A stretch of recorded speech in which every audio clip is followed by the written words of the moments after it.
Assalamualaikum warahmatullahi wabarakatuh. Bismillahirrahmanirrahim. Mari kita awali dengan surah Al-Fatihah. Semoga dengan barokah surah Al-Fatihah serta barokahnya majelis ilmu ini, Allah selalu mengampuni dan menyayangi kita, kedua orang tua kita, guru kita, keluarga kita, sahabat sekitar kita, bangsa dan negara ini, juga dari bala musibah, dari serta fitnah, sehingga kita bisa istiqomah untuk beribadah. Amin ya rabbal alamin. Wa likulli niyatin shalihah. Al-Fatihah. A'udzu billahi minasyaitonir rajim. Bismillahirrahmanirrahim. Alhamdulillahi rabbil alamin arrahmanir rahim maliki yaumiddin. Iyyaka na'budu wa iyyaka nasta'in. Ihdinas siratal mustaqim. Shiratal ladzina an'amta 'alaihim ghairil maghdubi 'alaihim waladdallin. Bismillahirrahmanirrahim. Hadis yang ke-480, masih bab yang sama, dan malam ini bisa selesai satu bab. Wa an Abdillah bin Umar bin As Abdullah ibni Amru bin As radhiyallahu anhu. Qala, berkata siapa yang berkata, yaitu Abdullah bin Umar bin Amru bin As berkata, marra alaina Rasulullah sallallahu alaihi wasallam. Marra melewati alaina kepada kita, yaitu Rasulullah sallallahu alaihi wasallam. Suatu hari Allah melintas menuju ke kita. Maksudnya beliau sedang bepergian atau aktivitas, kemudian ketemu kami yang dimaksud Abdullah bin Amr bin As. Wa nahnu nu'ajidu khussan lana. Sedangkan kami nu'aliju memperbaiki khussan, yaitu rumah. Bahasa khussan itu maknanya adalah gubuk seluruhnya, yaitu tempat tinggal yang zaman kuno, lana milik kami. Faqala, kemudian baginda Nabi bertanya, mahad, apa ini? Apa yang kamu lakukan ini? Faqulna, kami menjawab, qad wahiya, rumah ini hampir roboh ya Rasulullah. Fa nahnu nuslihuhu, maka kami memperbaikinya. Fa nahnu, maka kami nuslihu memperbaiki sapa kami hu ing hadza. Kami ini sedang memperbaiki rumah yang hampir roboh. Baginda Nabi menjelaskan atau memberi suatu nasihat, bukan membenarkan ini bagus atau enggak, tapi justru malah ada muatan pesan yang tidak diduga oleh Abdullah bin Amr bin As. Apa pesan beliau? Faqala ma'aral amra illa a'jalu min dalik. Saya tidak melihat sesuatu perkara illa a'jala, yang lebih cepat, min dalik, daripada robohnya rumah ini. Maksudnya ini pelajaran bahwa rumah ini kan mau roboh, takut cepet-cepet roboh gitu. Rasul justru malah mempunyai pesan lain. Justru yang kau takuti jangan rumah roboh itu, yang lebih cepat adalah kematian. Sesuatu yang tidak diduga gitu. Walaupun objek masalahnya adalah rumah mau roboh, tapi soal cepat kerobohan atau keruntuhan bangunan itu tidak melebihi cepatnya kematian. Itu maksudnya. Itu maksudnya ya mengingatkan kita bahwa ada segala sesuatu yang paling cepat. Apa itu? Nggak usah ditunda, nggak usah ditunda. Jenengan mau gagah mau nggak usah ditunda. Terus nggak usah dinyang. Artinya itu nggak usah ngoyo-ngoyo untuk membungkus hidup gitu ya. Ini pesan yang diambil adalah kematian itu sangat cepat. Oke, Lanjut, wa an Ka'ab bin Iyad radhiyallahu anhu. Ka'ab bin Iyad berkata, qala sami'tu Rasulullah sallallahu alaihi wasallam yaqul. Kami, saya, bukan kami. Kalau tu itu domirnya saya, individu, mutakalim namanya. Kalau nahnu mutakalim ma'al ghair. Saya mendengar baginda Nabi Muhammad sallallahu alaihi wasallam yaqul, bersabda, inna likulli ummatin fitnah. Ini menarik sekali. Wa fitnatu ummatil malu. Dan ini sangat populer di kitab hadis, di kitab kumpulan hadis-hadis yang kitab kecil itu hampir ada itu. Ini perlu dihafal juga kalau kecil-kecil dan manfaatnya itu. Kalau yang panjang itu agak susah ya. Kecuali jenengan punya kecerdasan yang beda. Yang kecil-kecil hafal kadang ya susah. Tapi inti dari hadisnya harus penting, harus minimal dimengerti. Ini pesan menarik sekali. Inna likulli ummatin fitnah. Sesungguhnya setiap umat itu ada ujiannya. Setiap umat ada ujiannya. Jadi ujian umatnya Nabi sebelum Rasulullah beda-beda. Beda-beda. Nabi Lot ujiannya adalah LGBT, ya. Laki-laki seneng laki-laki. Ujiannya macam-macam. Nabi Musa ujiannya Fir'aun, raja yang diktator. Ya. Nah, setiap umat ada ujiannya. Nah, umatku, wa fitnatu ummatil malu. Malu itu maksudnya bukan isin, enggak loh. Malu ini bahasa Arab. Al-malu mananya harta. Kalau malu di Indonesia apa? Isin nih. Orang kalau nggak punya malu, nggak punya isin. Al-malu itu mananya harta. Malu itu sebetulnya makna asalnya atau akar kata dari malu mala itu maknanya condong. Condong itu ya kalau jenengan duduk condongnya ke saya berarti kan melihat saya, yang lain nggak dilihat. Namanya malu. Kalau malu itu ya saya bukan bahasa Indonesia ini, malu artinya harta. Nah, umatku diuji oleh Allah harta. Wes salah. Kalau urusan harta suyek. Ya.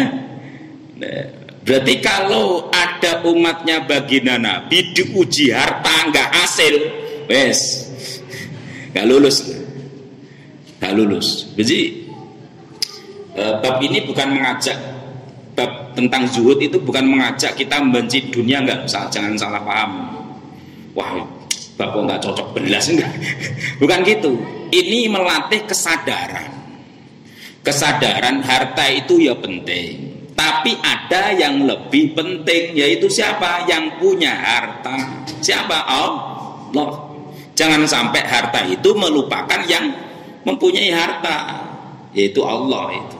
Tapi kalau terbalik, ya udah sekarang saya jadi pengen miskin aja lah. Nah, tapi kalau miskinnya malah ngersulo, iya malah gak deket sama Allah, malah suzon sama Allah, hidup nelongso terus, nah itu malah jauh dari Allah. Yang dimaksud bab ini kini masuk dalam kesadaran, menjadi kesadaran orang soleh. Jadi semua itu adalah saran. Dan ternyata ujian umatnya Kanjeng Nabi itu apa? Harta. Salah. Kalau ngalim nggak soleh, rebutan harta repot, yes.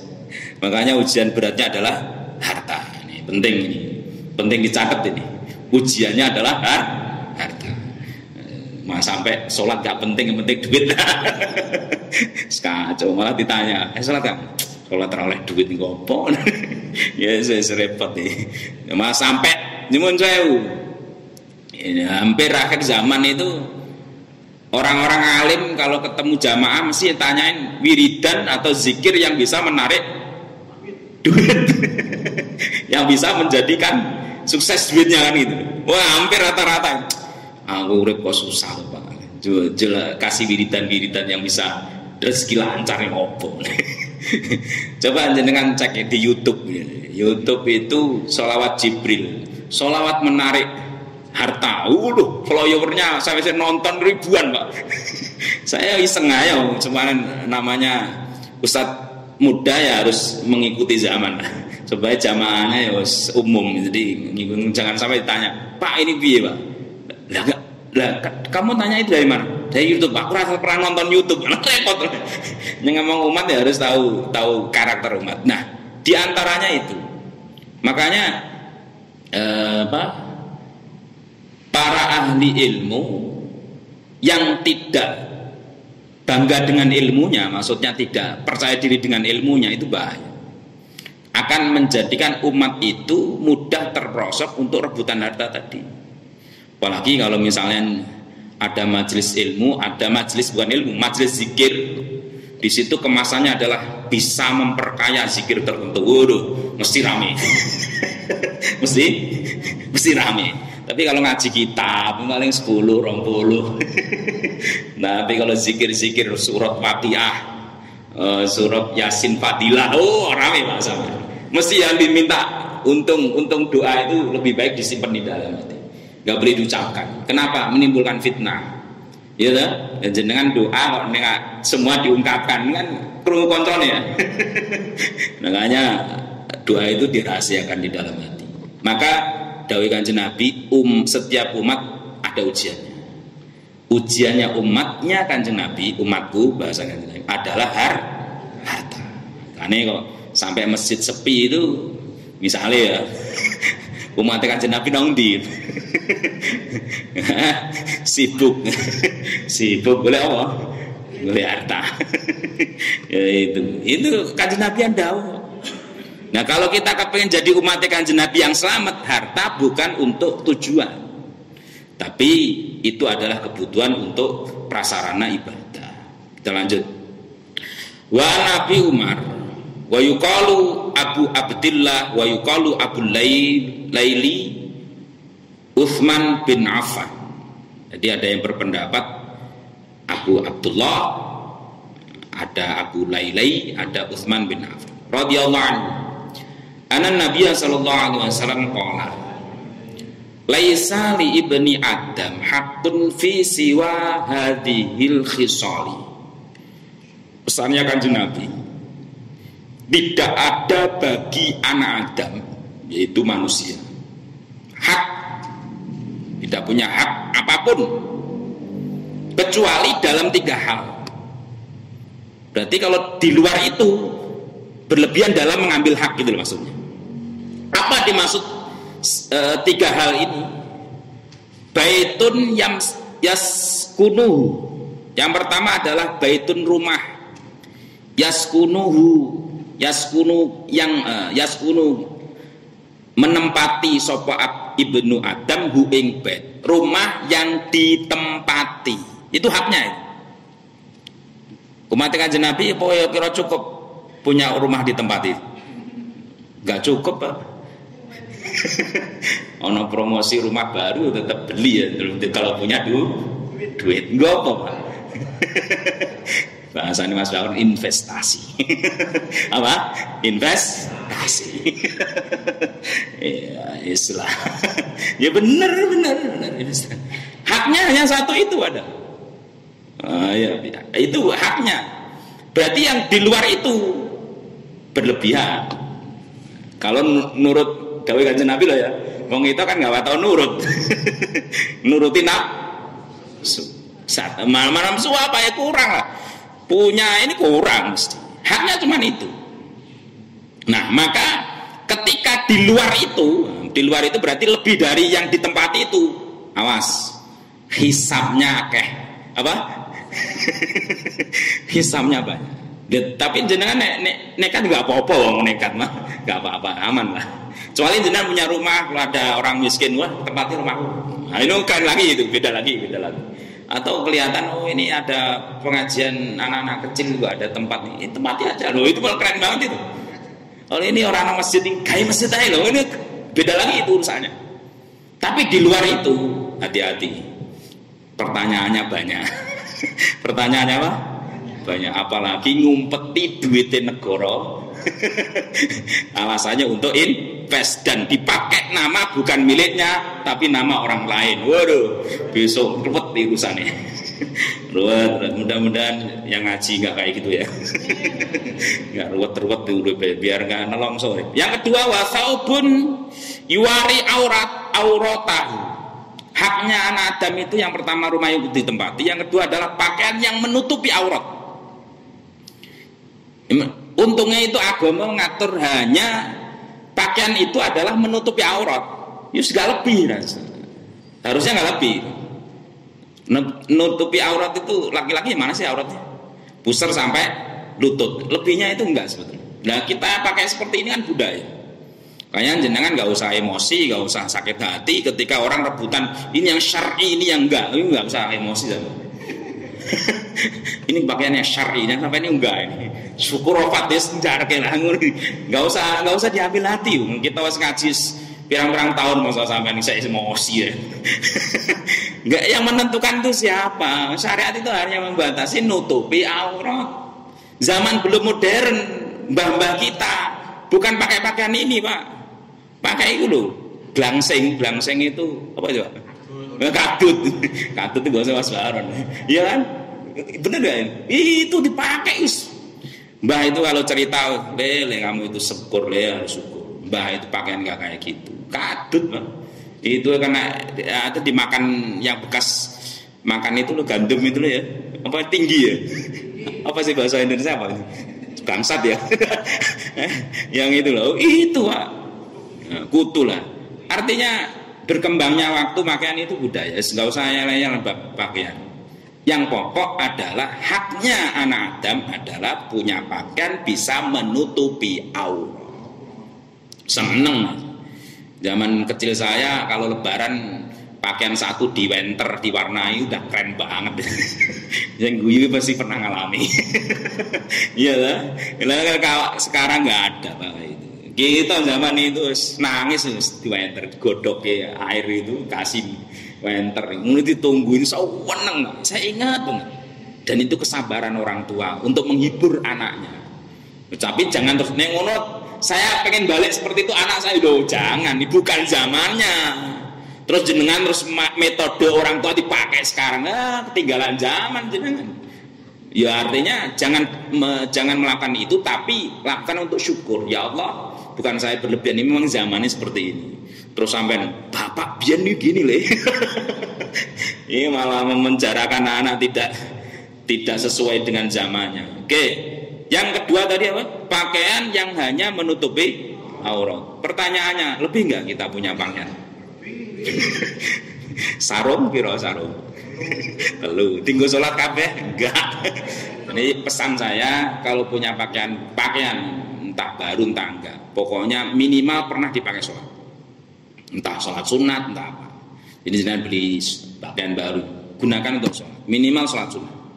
Penting ini minimal sekali. Makanya penting dibuat lebaran penting ya.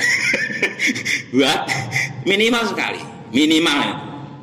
Ya kecuali terus lah itu. Makanya di luar itu bukan hak sebetulnya. Ya memang karena bukan kebutuhan tapi keinginan. Oke. Yang berikutnya hanya 3 tadi.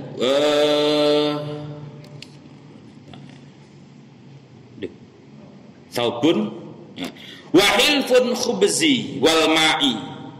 Wa hilful khuzzi itu lawarane roti, maksudnya roti kering. Wal ma'i dan air. Dan soal makanan itu. Jadi hilful khubzi itu kan makanan pokoknya orang sana ya. Kalau awak dhewe berarti nasi tanpa ada apa-apa. Plus air. Haknya itu. Di luar itu berlebihan, tapi yes, menurut kesehatan kan enggak, di 4 sehat 5 sempurna. Jadi sekarang tadi pagi saya dapat share-sharean untuk di grup sekolah untuk menyikapi kondisi Jakarta yang udaranya ini, maka anak-anak harus makan sehat 4 sehat 5 sempurna. Banyak sing di duit ranti duit piye. Kalau dijawab hadis cukup roti kering sama air. Artinya apa? Kalau kita makan kok lebih dari itu, berarti syukurnya harus ditambahin. Syukurnya harus ditambahin. Nasi putih mesti tok plus garam. Jadi wis syukur. Nah, saya ngomongin karena udah sering zaman mondok itu. Jangankan ketemu lauk, ketemu cabe tok itu saja. Iku seneng. Apalagi ada tempat ngulek. Saya itu sering ngulek pakai ini loh, Pak. Pakai ini loh, tungkak. Sering. Ya orang-orang duwe ulekan. Dan itu sudah dirasakan. Bukan karena apa? Oh, karena boleh ilmu ngirim. Kalau zaman sekarang enak, Pak. Kiriman enak, zaman dia. Nunggu wesel kelamaan, penting ngono ae. Maka haknya ternyata itu haknya manusia. Berarti di luar itu termasuk bukan berlebihan ya. Hati-hati kalau tidak ditambahin syukur yang banyak. Nyun sewu. Kalau itu nggak diajarkan kepada anak-anak kita, nah nanti anak-anak kita nggak bisa bersyukur dengan cara yang baik. Minimal itu tadi lah. Kita sudah ketemu nasi plus air, itu seneng harusnya air. Minimal itu ya. Kok ada lawe, olah-olasan. Dong biasanya udah lengkap. Ini ono kerupuk lah nama enak. Padahal udah ada sayurnya plus lauknya. Kalau kurang lengkap kerupuk itu jadi kurang nikmat ngomong. Nggak ada kerupuk tuh Pak. Ini saya suka segitu karena hobinya kerupuk. Mending nggak nasi putih sama kerupuk putih itu aku seneng gitu. Nah itu enak nih. Ya makanya kadang sampai keterucutan ngomong. Gak ada kerupuknya, bos. Makanan lauk udah ada kok misalnya kerupuk. Itu tidak mau bersyukur padahal haknya cuman itu. Nah, apabila lebih harusnya lebih bersyukur. Tapi nyun sewu bukan berarti makan itu terus nggak baik. Makan itu baik. Ada yang wali itu malah hobinya makan. Saya ulang, ada wali yang hobinya makan. Walinya Allah loh. Loh kok bisa Pak? Jadi wali sebab makan. Makanya beda dengan kita. Bedanya apa? Rasa hati. Jadi ketika makan itu di dalam hati itu ngelenggono bahasa Jawa. Bahasa Indonesia apa ya? Merendahkan diri. Ya Allah, saya hidup aja loh.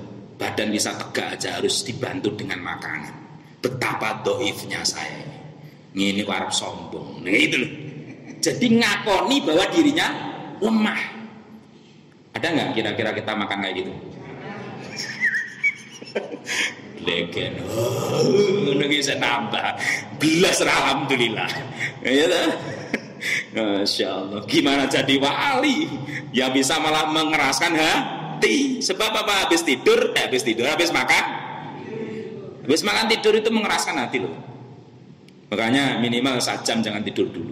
Nah, awal dewi itu biasanya kebalik. Gak bisa tidur malah makan.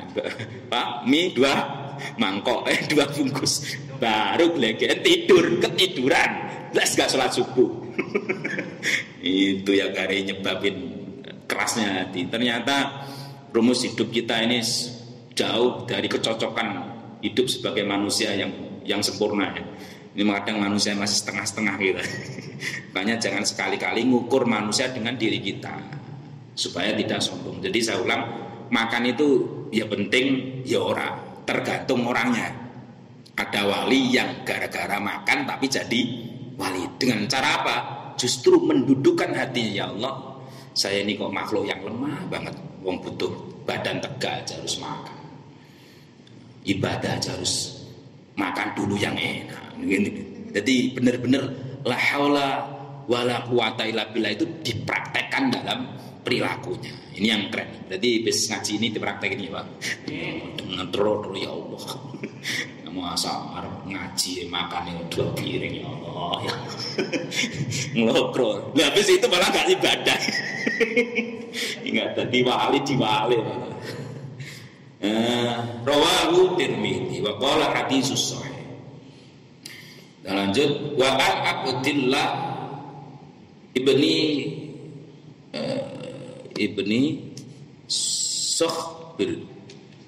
Sukhbir bikasri shin Shikhbir wal kha musyaddid radhiyallahu anhu annahu qala ataitu Rasulullah sallallahu alaihi wasallam.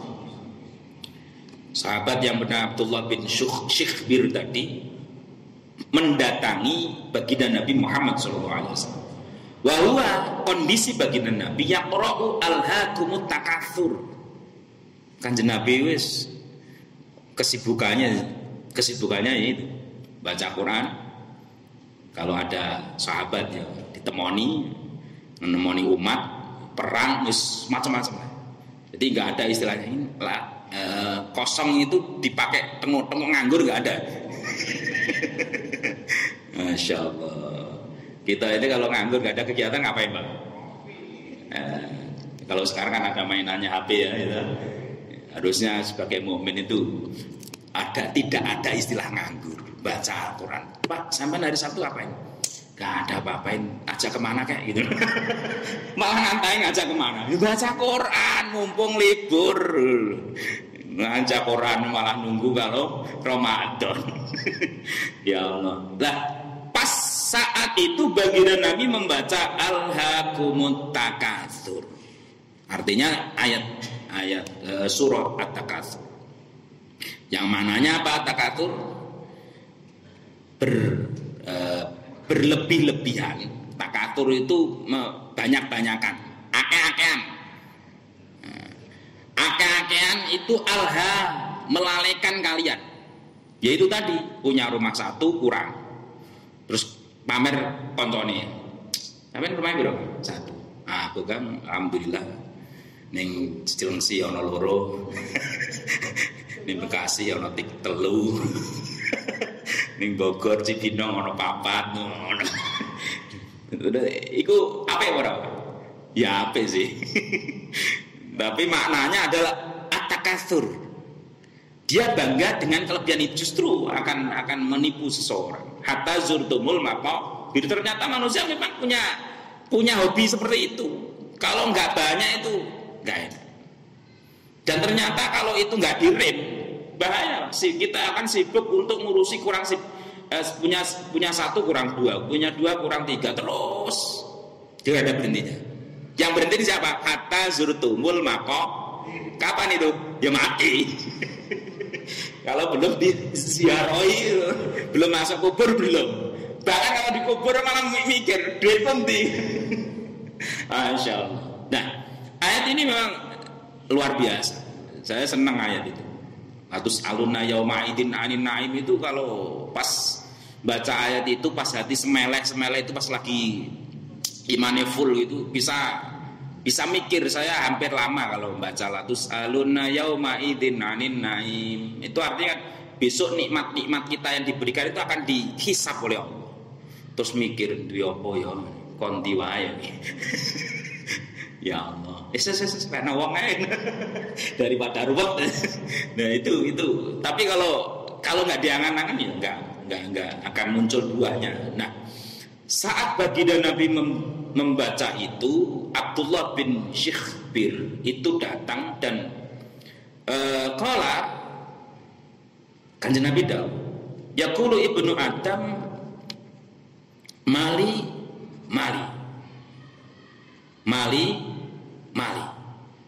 Anak Adam itu rata-rata adalah ini hartaku. Kunya itu banyak. Iki waeku, ora wae lho ya. Mali, hartaku itu tadi ngitung. Artinya apa? Bangga dengan kepemilikan yang tanda kutip bukan asli miliknya, tapi milik Allah. Lalu ya itu pengakuan sementara. Jadi sertifikat itu sementara, Pak. Kalau pas kena rayap ya lupa nyimpen repot juga ya. Makanya sekarang orang-orang yang punya duit itu nyimpen surat-surat penting di brankas di bank. Kayak Pak Dedi nyimpennya bukan di rumah, brankas di bank. Jadi pajak berapa gitu. Jadi mau berapa kejadian kehidupan itu masih ada di file itu. Keren itu, orang duit banyak. Lawan dewe nyimpennya plastikin Pak, karetin plastikin double. Ya Allah, kadang Kalau ternyata Allah mempunyai kehendak lain ya, kadang udah disimpan kayak itu, ada musibah, banjir, nangis, sertifikatku gila. Ya kan? Ya Allah. Tapi manusia itu punya hobi itu mali ini, sehingga pengakuan-pengakuan inilah yang menjadikan sekatan diri seseorang itu. Wah, jangan lewat itu loh Pak Ewong itu loh kan. Ya toh? Jangan lewat sini, itu miliknya dia. Jangan sentuh itu, wong-wongnya pelit lama itu. Tapi orang kalau yang punya orangnya baik kan nggak apa-apa. Ya itu beda lagi. Tapi dawuh Kanjeng Nabi, anak Adam itu punya hobi mali, iki waeku. Jarang yang punya ini milik Allah. Monggo lah. Podo-podo ae. Podo-podo itu maksudnya apa? Ya silahkan manfaatkan tapi tidak berlebihan. Nah, kalau udah seperti itu berarti posisi kesadarannya adalah kesadaran orang soleh. Kalau kita kan masih di bawah soleh jadi weku ini orang izin awas. Ya Allah. Ya. Walaka ya ibnu Adam mimmalika illa ma akalta fa'aftaita. Anoto wahalaka, apakah untukmu ya ibnu Adam mimmalika dari hartamu illa ma akalta fa'afnaita. Artinya gini, anak Adam, tidak ada harta milikmu kecuali satu, illama akalta aftaita fa'aftaita, kecuali sesuatu yang kau makan kemudian habis. Jadi kalau pengakuan-pengakuan itu sebetulnya nggak hakiki. Yang hakiki adalah kalau makanan, yang kamu masukkan itu. Wong kadang sudah kita bawa aja nggak jadi rezeki kita kok. Ya tumpah. Udah tumpah ngamuk sama yang numpahin lagi. Udah ini. Padahal kalau kita menyadari oh iya ya itu berarti bukan rezeki kita. Makanan yang bukan cocok untuk itu. Ingat, walaupun kita nyimpen makanan sebanyak itu, rezeki yang mesti itu milik kita hanya yang sudah lewat tenggorokan. Sebelumnya enggak. Bisa jadi lewat tenggorokan balik lagi. Ya, ada nggak kayak gitu? Wakai Pak, saya juga sering itu kalau habis makan ini yang sering itu makan bakso saya. Makan bakso di warung yang biasa, yang belum biasa. Kemudian ada sesuatunya, mesti nggak sampai perut balik lagi. Dan istri sudah tahu, oh, ya berarti warungnya ada ininya ya. Ngomong apa sih? Kalau ada sesuatunya langsung keluar. Itu saya ingat kalau marangan bakso. Kalau ada sesuatunya semua nggak cocok lah, bukan sesuatu ada makhluk lain, enggak, urusan lain itu. Maksudnya nggak, ini mesti keluar. Nah, artinya bukan rezekinya. Nah, rezeki yang milik yang hakiki adalah kalau makanan, yaitu yang sudah masuk dan habis dan menjadi energi untuk baik. Saya ulang, habis jadi energi untuk melakukan kebaikan. Kalau habis justru punya energi negatif, ini bukan rezeki sebetulnya. Balak malah. Habis makan kok kita males ibadah, ngomongnya nggak enak, ngoco Al-Quran nggak betah. Jangan-jangan ini fitnah. Ini namanya istijrat bahasa. Dibiarkan. Naudzubillah min dalik. Makanya salah satu ikhtiarnya adalah kalau kita makan itu hancurkan makanan dengan zikir. Saya pernah ngomong juga ya di pengajian ini. Apa bacanya Pak? Lupa nggak? Kalau kita punya makanan apa? Zikirnya. Ya lo aling ini kalau enggak ngaji tuh bosan. Aku masih inget dulu sampai laling ini kalau enggak. La ilaha illallahul wajib. Apa? La ilaha illallahul wajib. Kalau nggak pakai itu silakan, misalkan Allah atau salawat. Tapi minimal hancurkan dengan zikir. Supaya apa? Itu tadi, makanan itu kan akan menggantikan sel di dalam tubuh kita yang rusak. Sedangkan 1 menit atau 1 detik itu triliunan sel yang diganti itu. Makanya tubuh ini sangat sibuk Pak. Karena sudah sangat sibuk jangan diruweti pikirannya. Sudah sibuk diruwetin pikiran malah. Makanya bikin enjoy aja hidup itu supaya nggak begitu ruwet hidup itu. Nah, maka ketika pergantian sel itu dibaringi zikir, insya Allah untuk digunakan ibadah itu ya nggak berat-berat banget. Ya berat-berat banget. Makanya kalau kita ini kok sementara ibadah malas, coba perbaiki makan dan minum kita. Apa itu? Kalau nggak sempat zikir ya minimal 1 teguk Bismillah, selesai Alhamdulillah. Turutinkan aja lah. Ya nggak, kalau misalkan makannya sepiring minimal 3 apa? 30-annya itu yang penting. Kalau nggak bisa komplit ya, kalau kita lagi enak kan nggak komplit, zikir terus kan nggak komplit, apalagi makannya sambil ngobrol, nggak mungkin itu. Enak ya kamu, enak mas. Coba lakukan itu loh, coba upayakan. Insya Allah hati kita ini ya nggak keras-keras banget. Misalkan nggak sholat itu ada rasa getun. Nggak ngaji itu ada rasa yang hilang, tidak berbuat baik itu ada rasa yang hampa. Itu berarti akibat dari lenturnya hati. Nah kalau hati itu keras, ketinggalan sholat itu biasa. Itu masalah nanti, bener. Jenengan terus ke bahaya itu, bener. Nggak baik, biasa. Nggak ngaji kan, biasa. Nah itu bahaya.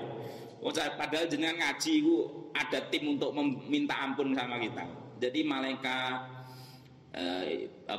hewan-hewan, tumbuhan, bahkan sampai ikan di laut itu memintakan ampun kepada orang yang ngaji. Berarti kita ini ada tim. Tim apa? Memintakan ampun. Nyun sewu kalau saya zikir gak lama-lama karena saya memakai fasilitas itu. Jadi kalau misalkan zikirnya astagfirullahaladzim gak lama-lama, karena udah ada tim. Yang penting kita niat ngaji. Sering ngaji ya. Biar ada timnya. Tapi kalau jenengan hobi zikir ya monggo terus gak apa-apa, lebih baik ada timnya ada.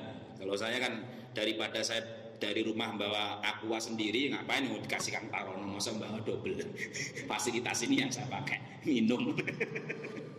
Oke. Jadi apa tadi? Makanan ya. Satu yang pertama kan. Yang kedua aulabastu fa'amlait. Falalabasta fa'amlaita, atau pakaian yang kau gunakan kemudian usang itu amoh yo usang ya. Pakaiannya yo sapi gitu, harta pakaian yang kita pakai terus usang ya situ, nggak ada lain. Atau tasoddaqta fa'am doita. Nah ini yang penting ini. Atau harta yang kau sodakokan, yang sehingga harta itu tersimpan oleh Allah. Tersimpan oleh Allah itu luar biasa rahasia sodako. Ibaratnya orang sodako itu misalkan satu bentuk telur lah ya. Oleh Allah telur itu diretaskan jadi ayam. Ayam terus, Allah gak butuh. Cuman dilabeli milik Mas Bahron, sedangkan bertahun-tahun jadi banyak pahalanya. Makanya hakikatnya harta kita ya harta yang kita sodakokan. Yang lain itu ngeri-ngeri sedap. Ngeri-ngeri sedap apa? Kalau kita mati bisa untuk rebutan. Kecuali ahli waris kita menyodakokan untuk atas nama kita. Tapi kalau enggak ya sudah hilang. Bukan milik kita, udah menjadi ahli waris. Hanya orang yang kita tinggalkan itu. Masya Allah. Jadi dalam ayat ini maksudnya nggak usah ngoyo-ngoyo. Nggak usah ngoyo-ngoyo. Urip itu apa? Makanan ya yang sebatas kita makan, pakaian yang sebatas kita habiskan. Kemudian usang tadi, terus kalau misalkan harta itu punya kita sodakokan, yang hakikat yang harta itu adalah yang kita sodakokan. Padahal itu yang malah berat menurut nafsu. Bener nggak? Berat lah. Padahal itu yang hakiki itu. Coba di dompet ada 100.000, ada 10.000, ada 50.000, ada 2.000. Mesti yang aku dulu ini siapa? 2.000 nggak mungkin 100.000, jarang. Kalau toh memang terjadi 100.000 itu sekali ya, terpaksa salah. salah naruh getun ya. Masya Allah, ini ngelatih kesadaran seperti itu agak berat itu. Wa Abdullah bin Mughaffal radhiyallahu anhu qala Rasulullah sallallahu rajulun lin nabi. Ada seseorang yang matur kepada baginda Nabi Muhammad sallallahu alaihi wasallam. Ya Rasulullah, wallahi inni la uhibbuka. Nah ini. Aduh, udah. Beden ya sudah. Nih, maksudnya hadis ini nih. Orang ngaku cinta kepada baginda Nabi. Mesti kalau ditanya, kita cinta kepada baginda Nabi enggak? Ya nanti kita cocokkan hadis ini cocok enggak sama kita. Tapi karena waktunya habis, insya Allah di pertemuan yang akan datang ya. Tapi hadis ini luar biasa, kalau menggelitik sekali buat kita. Kalau kita ngaku seneng Kanjeng Nabi, kok ya apa sih? Sebagai umat Kanjeng Nabi. Mudah-mudahan kita diberkahi Allah Subhanahu Wa Taala. Rezeki yang Allah titipkan kepada kita tidak menghalangi untuk kita dekat kepada Allah Subhanahu Wa Taala melalui banyak bersyukur kepada Allah. Dan apabila kita mungkin diberi ujian oleh Allah, keterbatasan rezeki, mudah-mudahan itu justru menjadikan sebab Allah angkat derajat kita di sisi Allah Subhanahu wa taala. Amin ya rabbal alamin. Allahumma shalli ala sayyidina Muhammad alhamdulillahil alamin. Allahumma rzuqna fahman nabiyina hafidhul mursalin wa idhamna lama la